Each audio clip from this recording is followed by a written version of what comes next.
Hello, everyone. I hope you guys can hear me.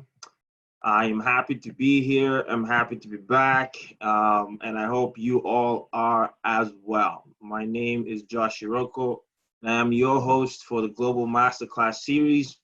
We really thank you so much for devoting this hour, to come on here, to interact with other professionals, to talk about certain topics that could be of interest. Continuous learning is something that we have now become addicted to, and that's actually what we want the goal to be, because that's how we get exposed and continue to improve. Now, if you've attended master classes in the past, you would know that we like to engage, right? So go on the chat, go on the Q&A, and engage with other panelists, network. This is an opportunity to meet people from all over the world. We have a great topic today, product management. I'll tell you, I do product management as well. I'm just not one with the title. And I'm sure that applies to a lot of people out there. And I've actually had to read more stories about product management to understand what this is about. Janelle is a powerhouse, right? And she is going to deliver such an amazing presentation today. Cannot wait for that to happen. Thank you for coming on. We're going to have more people join in, but you guys are the first ones to hear the golden stuff. Ask all your questions as much as you need, as much as is suited. And, there's nothing that's too silly, right? Just ask them, because this is the time to engage. We've had signups from all over the world. I mean, all over the world. During the prep session, we were just trying to figure out, okay, where did we get people coming in from? Give me a minute, folks. I am going to read to you a list of places, and forgive me if this list is a bit long. Atlanta, St. Catharines in Ontario, Montreal, Ottawa, Hamilton, Ajax, Vancouver, London, Ontario, Oakville, Lagos, Nigeria, Louisiana, Pennsylvania, Dallas, Charlotte, North Carolina. LA is in the house today. Seattle, Sacramento. In Chennai, India is joining us today, folks. This is incredible. We've gone global. Black people all around the world want to learn. Yes, LA is representing in the chat as well. Thank you so much, Kadi. Tennessee is in the house. Tampa, Florida is in the house as well. Can you believe that? Fredericton is in the house. Qatar is in the house, folks. We've got people from Qatar who are signing up for the Global Masterclass. Best believe that this is an incredible time. Bogota is in the house. Philly is in the house. San Francisco is in the house. I can keep going on and on, right? Minnesota is in the house. Phoenix is in the house. Let me stop right there and just understand that this is a moment for you to soak in knowledge, right? Someone said I shouldn't stop and I should continue reeling out the names, right, of everyone that's on here. I know it's incredible. It's incredible. Trust me. Exciting times for everybody in the space. And, you can continue connecting outside of the Global Masterclass. The 1 hour slot that we have here is for information sharing from senior leaders. But go on LinkedIn, go on Slack, go on Facebook, go on Twitter, go on Instagram. Hashtag BPTN Masterclass, hashtag BPTN, and continue to engage with the community. The rewards are endless. Trust me, the rewards are fabulous. Now, while we continue to go on, as there are some housekeeping rules that we have on here. The main reasons for this is to ensure that we're all engaged, to ensure that the quality of this is top-notch. And it's really easy, right? Engage with everybody using the chat functions. The Q&A box is there for you to ask questions. Again, please feel free. These folks that we bring on the Go Masterclass, they're senior folks who are here to devote their time. And so ask them questions. This session is going to be recorded. It's going to be recorded and it's going to be provided on the website. So we really want you to go back there and rewatch, to share it for other folks who were not able to participate at this time. And, we want to hear your feedback. This is how we improve. Continuous improvement is the name of the game right now. Now, we're moving on a bit more, and there's a specific aspect that we want your feedback. And we're going to mention this a couple of times during the session. As we know, we're in a serious pandemic situation. You know, for most, if not all of us on the call, this is the first ever one we've had to live through. And we are trying to be pioneers in terms of sharing information as to how it relates to people in our community. So please go on to this link. Also, the BPTN folks are going to share it on the general chat, and you can use this link. It's only going to take you 90 seconds. Go on there and let's see what the impact has been. We're gathering information, we're gathering data. This is the best way for us to be able to present certain perspectives, which is what our community wants us to do. So please feel free to go on there. It's going to take you just 90 seconds. The link has been shared, so please feel free to go right ahead to do that. Without further ado, we like to make sure that we have the best of times here, and Janelle is going to give us that best of times. You know me already. I've been here multiple times. You know, my day-to-day is cybersecurity at Mandian, but Janelle is a fantastic, phenomenal woman. She has a ton of experience, and she has turned what you would call an initial side hustle into a full-time gig. Like, you know, what are we talking about here? So she is going to share with you examples on the tools that are next. What do we want to use to ensure that we're gaining an edge? What do we want to use to ensure that we're going to be improving in terms of the product management that we do? Janelle, very much happy to welcome you to the Global Masterclass. Thank you for having me. I appreciate it. Awesome. So I do have, you know, icebreakers and questions that I ask folks, you know, just to, you know, get the feet wet, get everybody moving and so on. So the one I picked today is because we use emojis a lot. Okay. A lot. I actually prefer GIFs to emojis, but that's for another time. What's your favorite emoji? Oh, I think the one that I use the most is like the 2 hands up. I use it in different ways too. It's like either something is really fire, I'm like, yeah, go ahead. Or Yep. we're talking about church stuff, I'm like, yes, thank you. So it all depends, but I use it a lot actually. Incredible. So, you know, Janelle, without further ado, please feel free to jump right into the session. But before you do, your journey is phenomenal. It's different. I want you to quickly give us a 1-minute high-level summary on how you got here, and then we can go right into the session.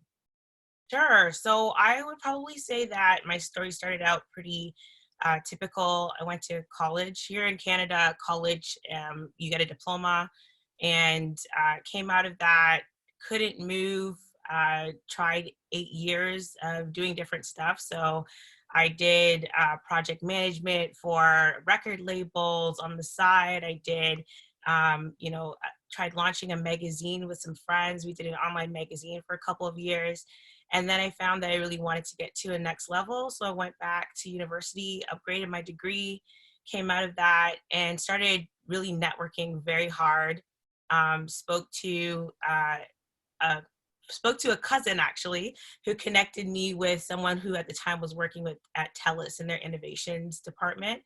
And when he moved to a startup, he invited me along for the ride. So I entered the startup, started their success team, grew that, and then they basically poached me from success into product management, which is phenomenal. And so it's basically a roundup of all those little side hustles that I've been doing most of my life, like the EPs, the magazines, helping people to launch their business, and brought it into an actual product and into the discipline.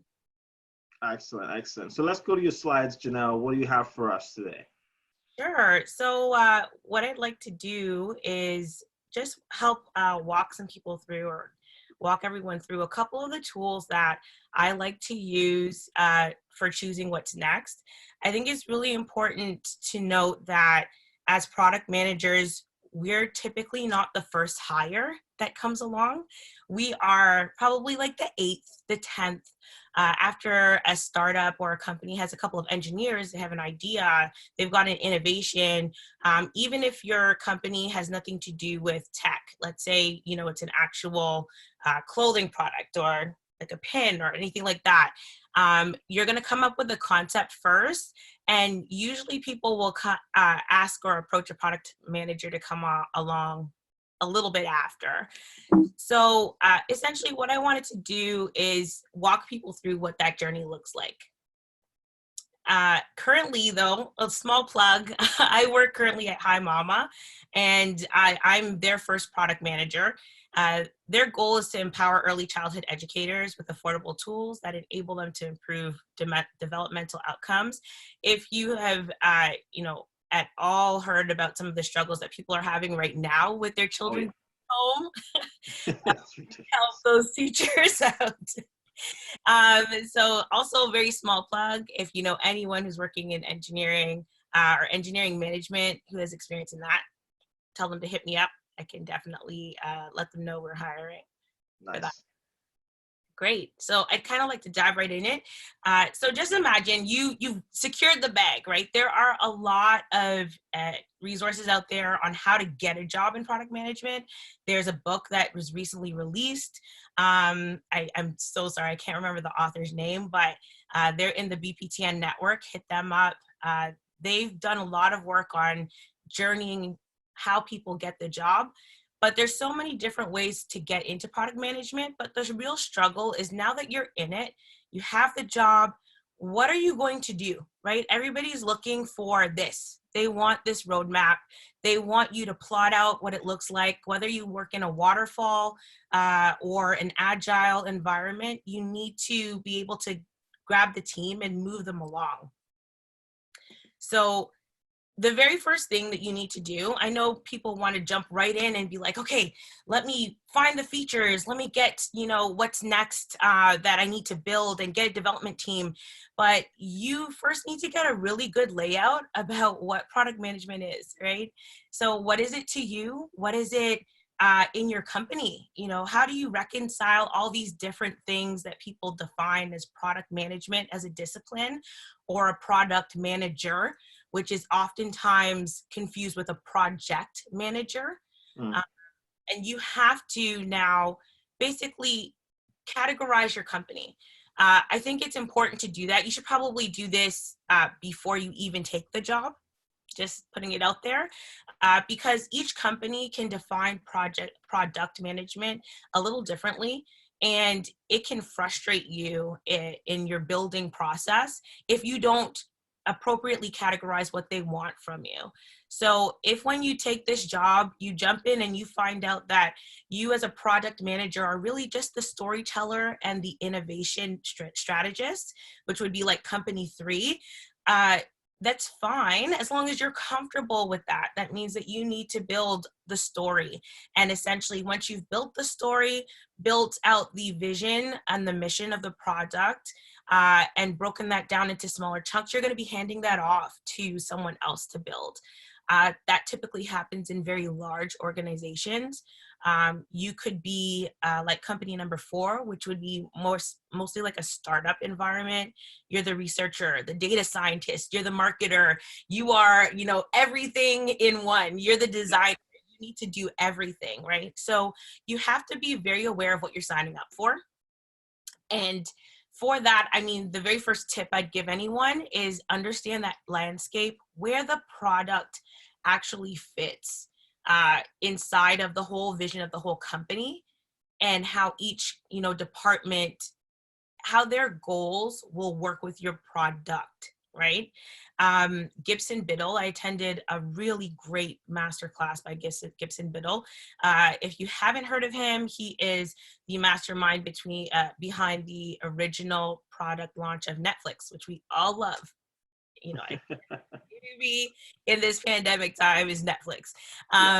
So, he really believes that you should challenge your senior leadership on product latitude. How much control do you have, right?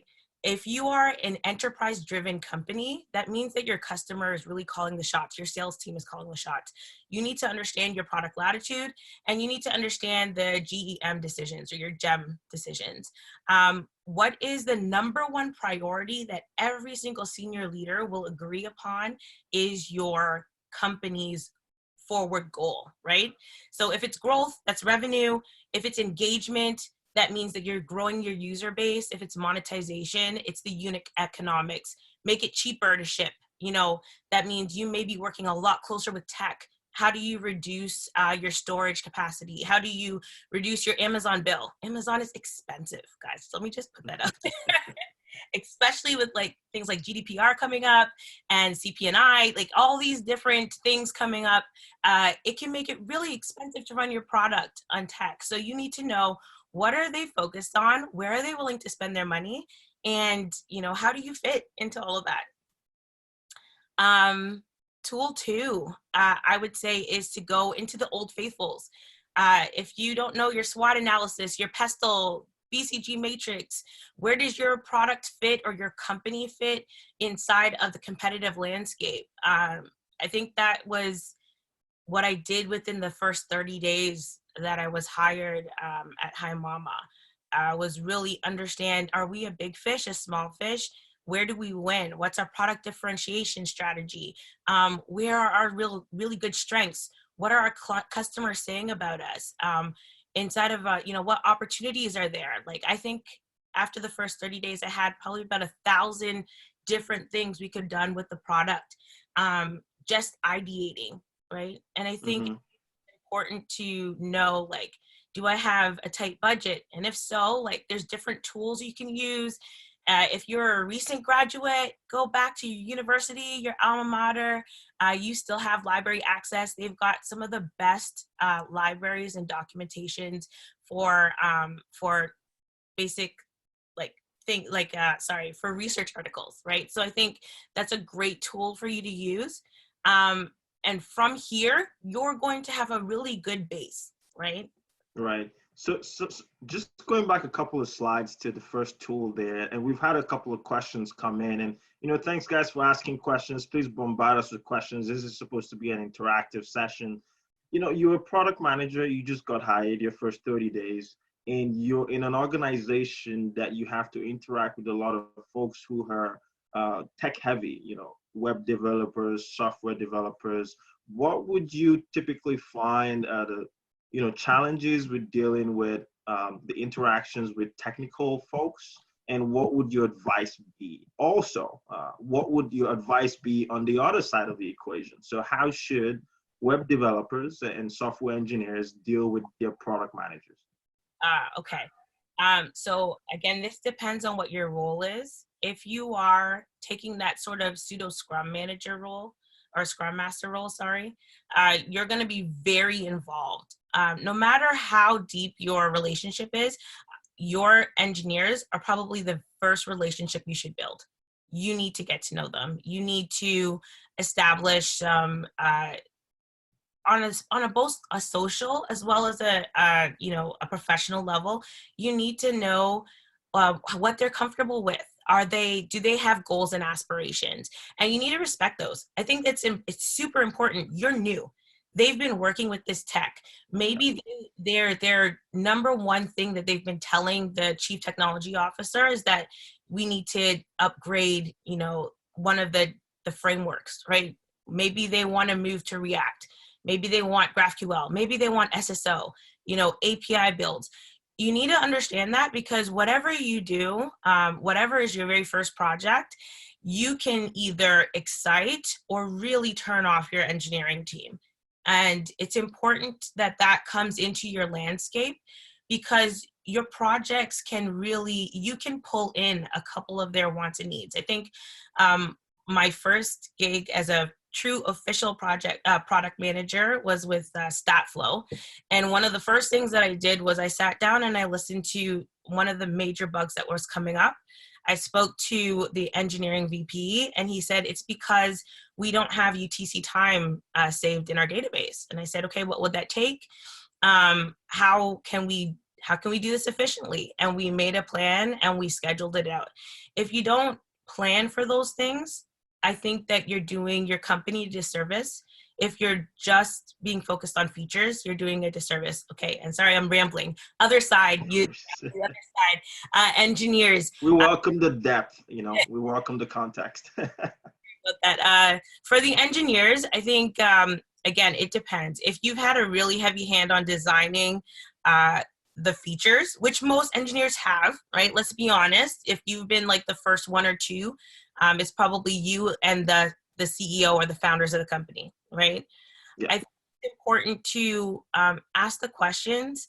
Sometimes there are product managers like myself. I knew nothing about SQL databases. I knew nothing. And I had a chief technology officer that was willing to sit with me after hours and, explain to me how our framework worked, what he would like to do with the platform, how he would love to split up the databases so that we're more compliant, and what those effects would be on our budgets, on our bottom lines. And we made some plans and then brought in the VP of product and kind of talked him through it and saw what his decisions were. So it's important. You need those relationships both ways. Gotcha. Yeah, that was great. That was great in terms of a response. I think that the second question that's come up a bit more on this slide is around growth. Now, a lot of product managers out there, we're in a heavily capitalist society in general in terms of thought process. So the ability to grow a business is key. Where would you say, those pain, how have those pain points been solved, by you in your experience or by other people that you've seen? And what would you say some of the tips would be? Okay, let's see. It's a heavy question. Heavy question. Typically in startups, when you've got VCs that are looking for a return, they are very heavily looking for a return. And your CEO should be very upfront with you on what are our growth goals and what's the plan on getting there. So in this particular case, if they're very focused on revenue, you need to ensure that the projects that you have in place will bring more revenue. Actually, let me get to this slide here, right? Gotcha. This is number 3. This is about constructing your product house, right? If you are supposed to be focused on revenue, you need to understand what's the breakdown of the company in terms of features or in terms of user base. You can do this in many ways. And where is the money, right? So if you're looking at this house, at the top, you've got the overall company vision, and each pillar I've used as the market, right? If you don't divide your product team or your product up in terms of market, you can do that in terms of a customer experience. You can use this in many ways. It was a tool, again, brought to me by one of my former mentors. And what you do is you divide it up by the features and which feature brings the dollars, right? If you've got a money maker, if you've got what we call a cash cow inside of your pillar, you need to ensure that if your company is aiming for revenue, how are you going to make this even more valuable, or how are you going to make more products like this one, right? Right. It's one or the other, or and you just need to plot it out. And I think the most detrimental thing you can ever come to a company meeting with is to say that your cash cow is in trouble, right? Or there is going to be a competitive killer. Yeah. About Blockbuster and Netflix. Let's put that out there, right? Blockbuster and Netflix. If we're not very aware of what's going on in the competition and how we're going to beat it, how we're going to protect those cash cows, and your company is focused on revenue growth, you've got some serious problems on your hands, because you're going to have a conflict of interest with your senior leadership team. And sometimes what you have to do, and I've done it before, is they've asked me for 50 things. And it was the best morning meeting I've ever held. I had the leader of every single department. I laid out all 50 things and I gave them 5 cards, and they had to fight it out. What was important and what's important to the company at that time. And if if they're not aligned, you cannot do work. You cannot work. Gotcha. That's great. Can I move on, or is there more questions? Or oh no, we can continue moving on. I think these questions are coming thick and fast, and then we can keep plugging them in as we go along. Okay, great. So once you've got at least that general idea of what's going on, you need to zoom in, right? You've got to create a great base of knowledge and start to collaborate cross-functionally across the company. So you've got, you know, your customer support team, your success team, they're super handy. They're going to have a list of requests. Again, very important relationships to make, but you're going to be able to use them later on. You don't want to jump in and start just responding to requests if you don't have an understanding of a landscape. Right.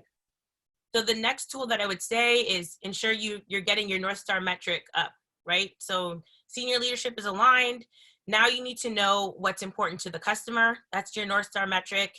And then you can go down to your WIG, which is also called your wildly important goal, or not your WIG, right? And that's what's important to your team. So those are two different, they should coincide, but they're two different metrics, right? One, what's value driving for the customer, and the second is what is your team going to be focused on driving, what metric are we going to be tracking to ensure that we are going to be meeting those high level goals at the company. Right, right. For your North Star metric, you know, what kind of stakeholders would you require to sort of help come to that particular metric? The Airbnb example is great, right? Because you can tell just by reading it that that's the most valuable thing to the company. Yeah, well, not just to the company, but to the customer, right? So every time a night is booked, the customer receives value, I receive value, right? And that's, again, something that you come up with your senior leadership team, right? What is your company focused on, right? I think it's super important to know how your monetization strategy is. If you're a startup, especially in these times where VCs are pulling out like crazy, like it's pandemic mode, right? We just saw different incubators are shutting down. You need to ensure that you've got a monetization strategy. What's going to drive the money? What are people willing to pay for? And that's going to drive your North Star metric. Nice, nice. Okay, I've got a couple more, so I don't want anybody to miss out on them. Tool number 5, user journey. Play the game of find the leaky bucket. Sometimes it's very difficult, depending, again, how is your organization structured when it comes to product managers. Some product managers, for example, you have a goal of, let's say you are Eventbrite, right? And you say, okay, I want one product manager focused on the user journey of ticket sales, right? So it's important that you start plotting out the steps that a user takes in order to get to that final goal of selling a ticket, right?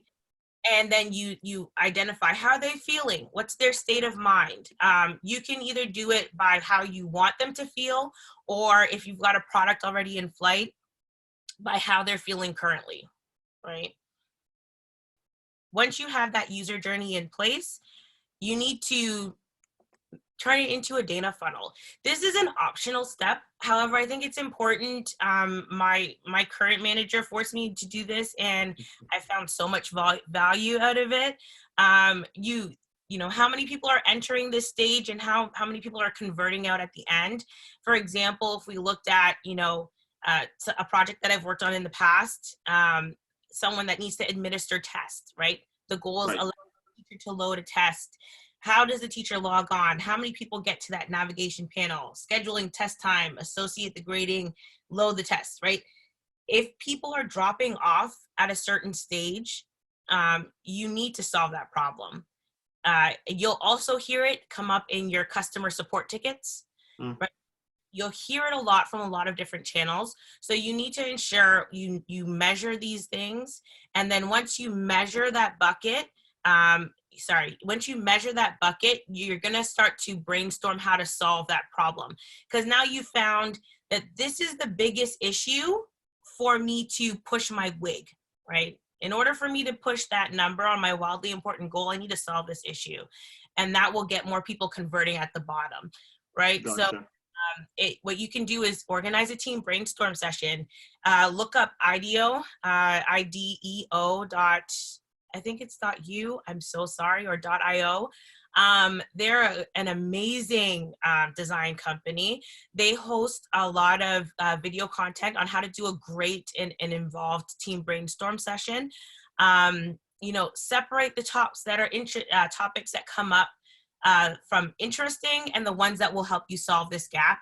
If you've got a really interesting idea, never throw it away. Keep it in your back pocket. Do that on the side, but you need to, really flesh out and articulate what are the true pain points and how we can solve those with some of the ideas that come out of the brainstorm. And Gotcha. you need your whole team for that. You need your designer. If you don't have a designer, you are the designer. That just means that you can tap into more people from your eng team, your support team. In my case, where I am right now, I've got a tribe of people that's been developed from a cross-functional team.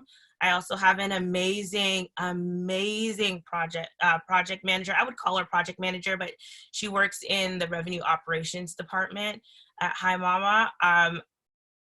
I'm going to put her name out there just because I think she's phenomenal. Her name's Christy.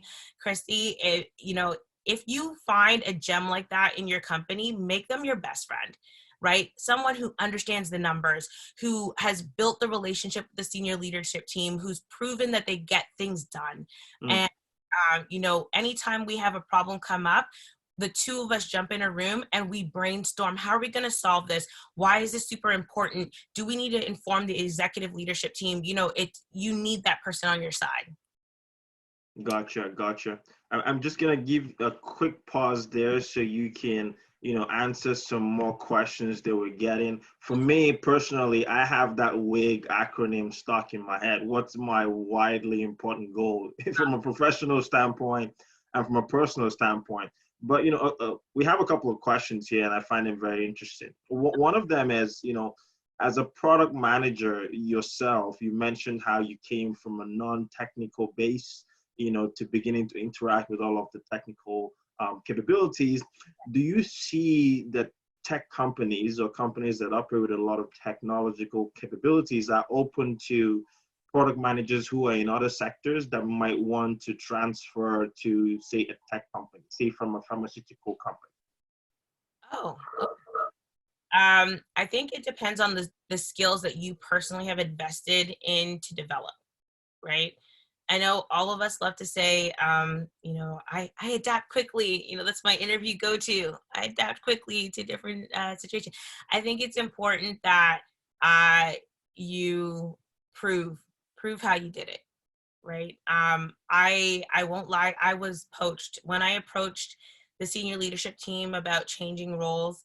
I felt that I tapped out my knowledge on customer success, and it wasn't for me personally. It wasn't where I wanted my career to drive to, and I told them I wanted to go back to marketing because that's where I had degrees. I was familiar. I was comfortable. They pushed me towards product, so I wasn't the one that chose this particular career path, but they found and saw something in me because I was always questioning. I was always talking to customers. I was always, the one to say, okay, let's organize a forum to get customer feedback. How can we get more information and insight? It is really and truly how you prove who you are in your current role. I don't believe in people career hopping and job hopping without it intentionally being excellent at what you're doing right now. And that was something that was drilled into me by a former manager. And I will never forget it. She said, I want to help you get to something new. But until I can see that you met these quotas, all the extra stuff that you do on the side is not going to matter. Gotcha. And by the time you've made that transfer, or if you were, organically growing in the organization, we talked about what you were doing your first 30 days. Let's extend that a bit. People are curious. What would you do in your first 30, 60, 90 days in the role? Oh, geez. Okay.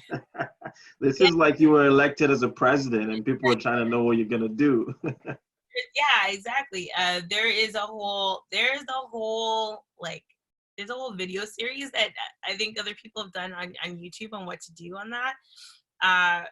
Personally, the first things that I've done was, aside from talking to senior leadership teams about what their particular goals were, sitting down with success and, being that person that hears what's broken, establishing ways for them to properly communicate that information back to you. Mm, Talk to your customers. Oh my goodness, I will not stress how important it is to talk to your customers. Find customers, listen to those calls, be the one to take every customer complaint in. I think in the first 60 days, I organized a survey out to our whole customer base, current and churned, to understand their needs. I spoke to 20 customers personally. I went out on site visits. If you don't do that, anything that you build beyond that is going to be biased to what you want. mm-hmm, Is mm-hmm. biased to what they want. I also, you need to map out your target users. So it really depends on the velocity that you need to work at. I'll put that out there. But spending the time the first 60 days understanding your customer and mapping out what that means, I think is the best time spent ever. Gotcha. So speaking about surveys, I am going to mention in here again, at BPTN, we are trying to gather as much information as possible, right? To ensure that we as a community is informed, but other parties so other parties are informed as well. And as such, we have a survey on the impact of COVID to you personally or professionally, and it could be and then or a link will be posted on the chat in about a couple of seconds. Please feel free to go on there. It's going to take you 90 seconds to just put in what your data points look like. Let's get a full picture as best as possible of what we're dealing with here and what we can put in place to ensure we're improving as a community. Now, one more question for you, Janelle, before you go back to the deck. Agile versus waterfall, age-old argument. People have probably lost their lives over this. Where do you fall in terms of it, and what would you say you use, right, on a day-to-day basis? Okay, I'm gonna go with the unpopular opinion that even though you may be working in agile, as a product manager, you need to work. You need to have a waterfall plan. Yeah, I know. I was like, oh, we're gonna get a boatload of other questions, but I think there's a bit of a context that you're gonna provide to that, right? Yeah, and it's because our job is not just to create a product and to send it out in the world, right? I need to understand how you're going to build this thing. I need to know, what does my end vision look like? In the end, what do I want to put out in the world, right? And as a product manager, your job is to cut that down to what is a minimal viable product, the MVP. And an MVP to me does not mean one small feature at a time. I need to know what's the conglomerate of features that I can ship in the world that will make it usable, right? What's the point of putting out a new e-commerce website if somebody can't buy something? I'm putting out the website. I say it's to sell stuff, but nobody can actually get to the checkout point. That just didn't make sense. And as a product manager, you need to understand what those different pieces are. Mm-hmm. Now, I know waterfall has a lot of different elements to it. It's very project managey, and it leaves no room for iterations. I think there's a medium line. There's a middle road that you can walk. And I've been in a situation before where, you're working with a partner that you want to keep, an enterprise customer that you want to keep. Right.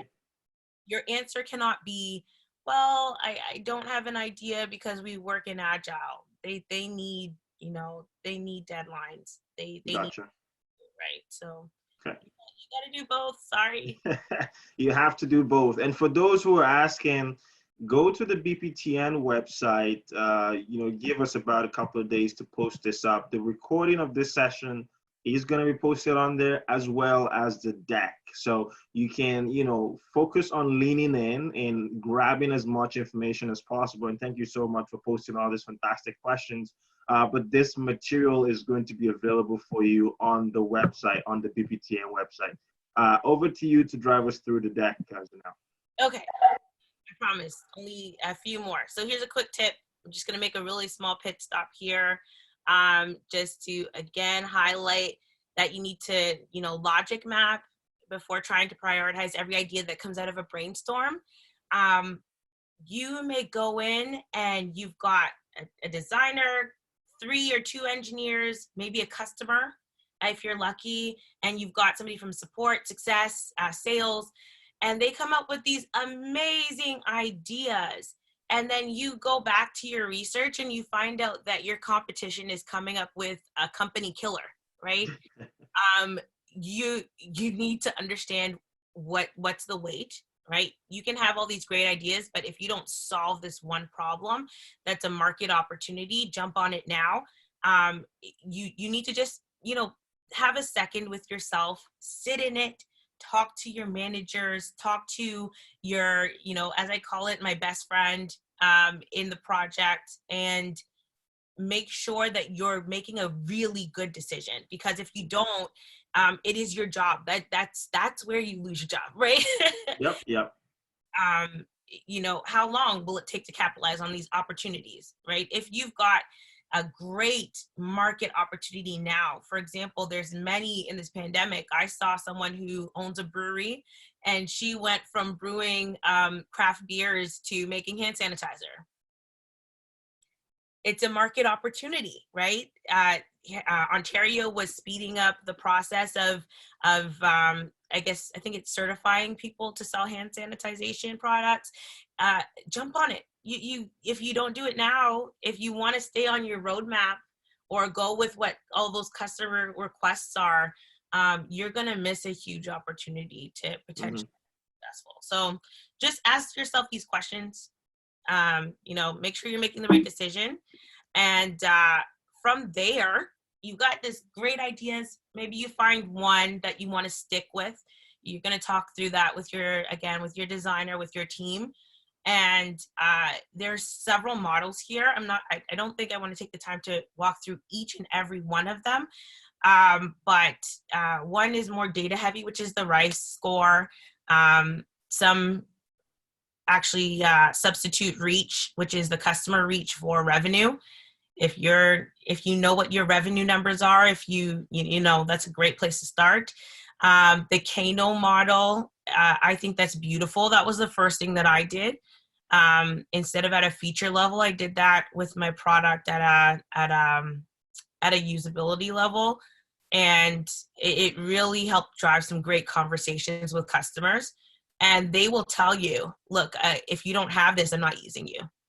And those things are different for different size companies. Obviously, in Moscow, I think it is Adobe. They used the Moscow prioritization method when they were relaunching Adobe Suite.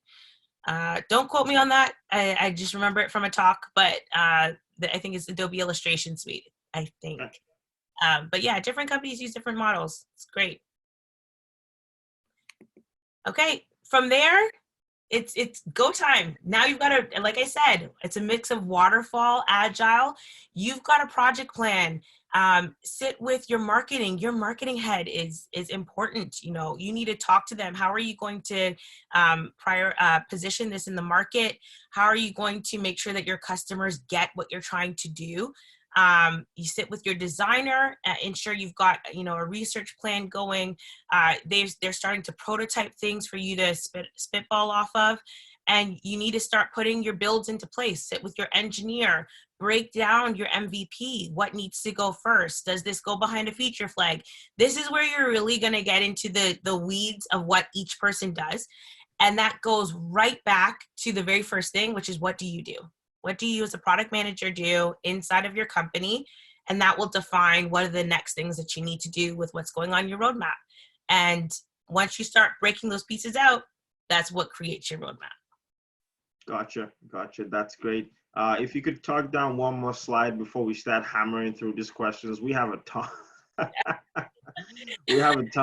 But these are also, I wanted Janelle to sort of put this slide on because I knew that it also contains some additional resources that you can leverage which is what, the culmination of this is. So now we're going to start tackling some more fun questions. And again, folks, the idea of the masterclass is we bring on an expert, we talk about a sector, and it is meant to generate more questions in your head or confirm and affirm what you know already.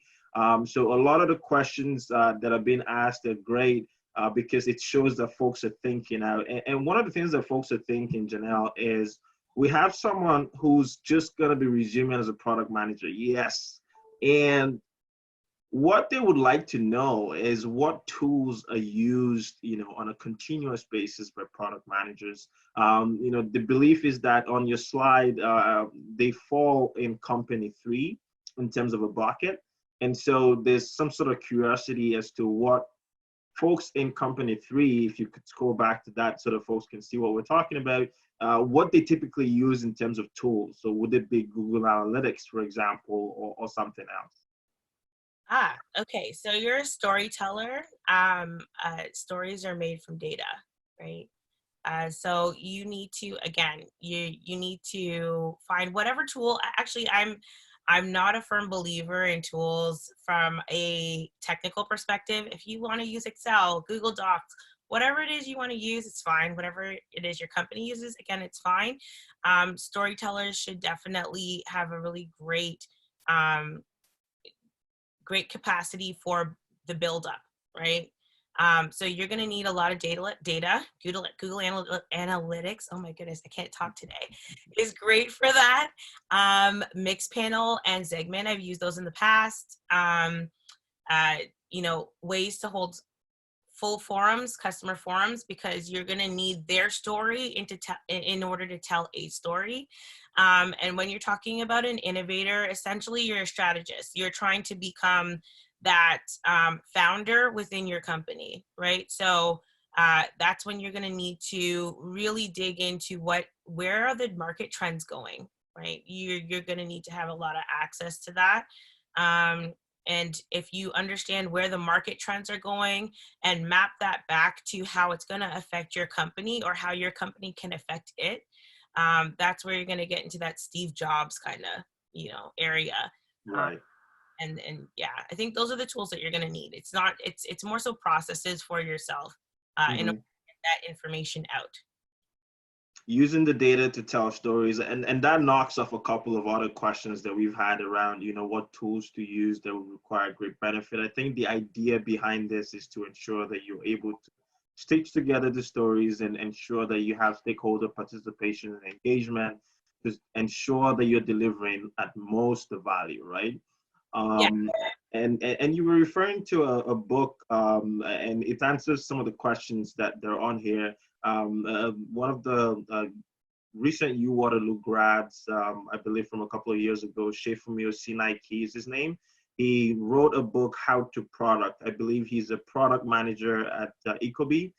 He is part of the community. Feel free to check out the book. It has stories on 40 different product managers on how they got there. And we've had questions actually on here, Janelle, of people who don't have a technical base and are asking how to get there. Maybe they joined us a bit late, so because you would walk through your story, right? So, go look at the book. I'm sure we're gonna try to figure out a way to provide the link on the chat. It's called How to Product by Shefumi Osinaiki, so that you can see that you are not alone in terms of trying to transition from one sector to a tech-heavy sector or one aspect of tech to another, right? Completely common story. Yeah. Now, more questions here for you. We have specifics. It's ridiculous. There's a project manager at a cloud software company who's been there for about 2 years, right? And he develops client solutions and is also part of the implementation team, but he's having a lot of hard time in terms of having some product solution experience, in terms of landing that position. This is someone who wants to do a career pivot from just being a project manager to being a product manager. How is that transition made? It starts off with executive sponsorship.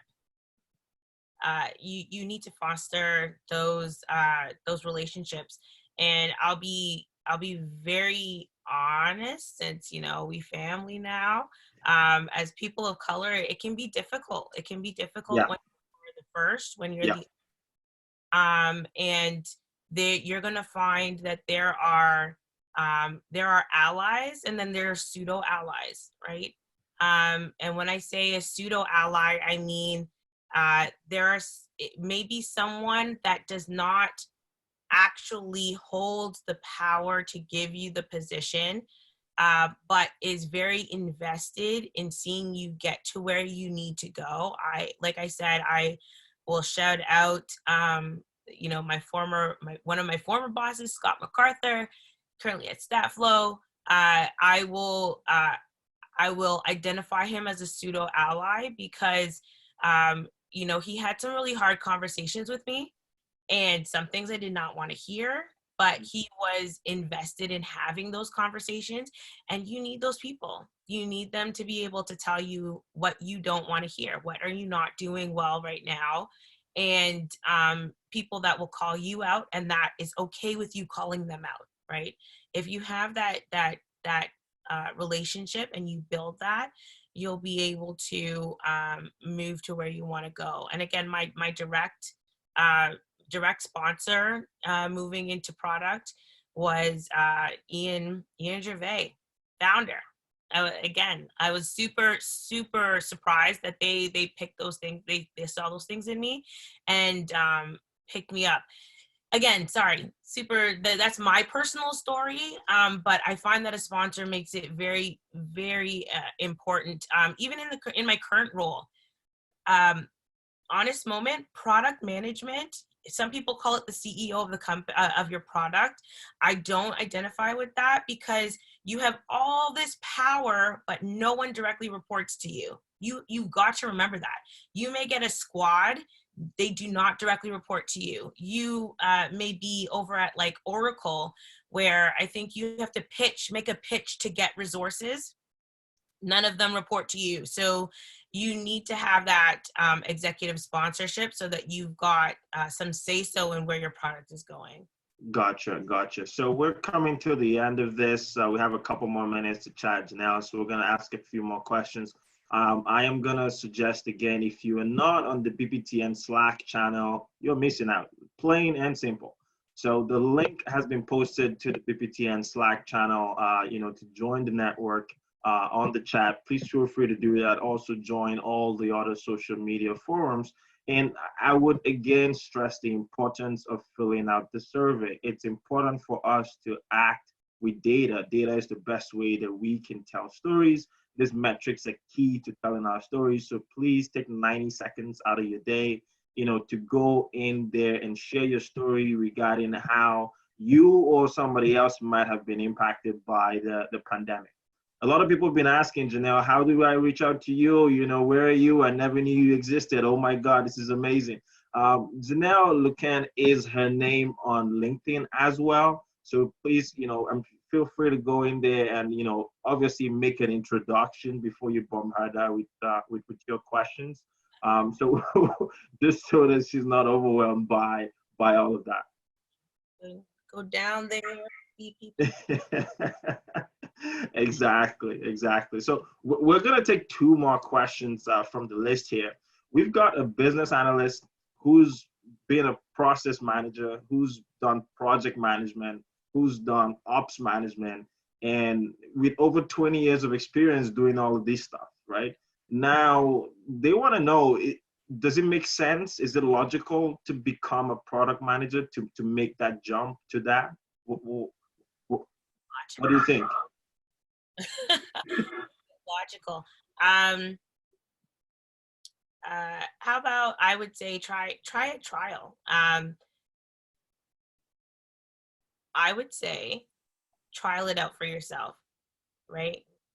And when I say trial, I mean find a project that you're very passionate about or that you can become passionate about. You don't have to build anything, right? There are hackathons that need product managers. You can try a hackathon and sign up as a product manager. The important thing is to be able to envision an end goal of something that can drive value for the company, right? So for me, I came out of marketing. So marketing, it's very easy to make those conclusions. You need to have a business plan for that particular product, right? So try creating a go-to-market strategy with it. And, that will be your key in understanding if you even like it. If you don't like it, don't do it. That's what I would say. If it doesn't, drive you, and you look at this product and you be like, oh, if you did this, you could hit this many more users and that would drive, your revenue here. And if you don't feel energized by that kind of conversation, then it's okay, and I think something that we're having a problem with in society, sorry to be a philosopher, but this whole idea of chasing the coin, securing that bag. You can secure all the bag you want, but in an environment like this, where you've got to live with yourself day in, day out, and you're in the same area, you cannot go anywhere, you can't do anything but work, maybe watch a couple of TVs and movies, do something on the side, read a couple of books, paint, draw. You've got to live with what you do every day. So, if you don't enjoy that trial, I would say not do it. Gotcha. And the last question for us, this has come in different forms. This is just another form of it. What would you say the golden metric is to a product manager? Like, we talk about all the data that we sort of, amass, and, if it's good to act on data or not, it tells a story, yada, yada. Or at the end of the day, you want a nice, solid couple of metrics, right, to sort of go with. But which one would you say is the MVP? What's your gem? What's your gem, right? If you're, that's a hard one. I'm going to say it depends on the product that you're working on. What is my go-to? I think your go-to is the gem. The gem being, what's your growth, what's your engagement. I think I'm forgetting the M. M is monetization, right? And the monetization, yeah. Unit cost. If as a product manager, I think it's important to not use a vanity metric. I think that's something that I'll put out there. Stay away from vanity metrics. So we talk about page hits a lot. If you're on Instagram, you're an influencer, you're going to look at likes, right? You'll look at likes. But I personally wouldn't look at likes, because people could like it all they want, but never buy, depending on what you're trying to sell. So it like I said, I'm sorry that maybe. Yeah, no, it requires a tool to boil that down. And with that, I am going to sort of wrap us up here. Speaking of what's happening after this, again, thank you so much, Janelle, for your time. This is super informative. You mentioned some folks might look at sales metrics. Guess what? The next masterclass is about tech sales. How about that? So we're going to understand how the guys who go out there and say, I'm a tech salesperson, I'm a regional VP sales, what do they really do? What do they really do? So, tune in and wait for that poster. The link is going to be provided on the BPTN forums. Again, thank you guys so much, for joining on this session. Product management was dissected left, right, and center by Janelle.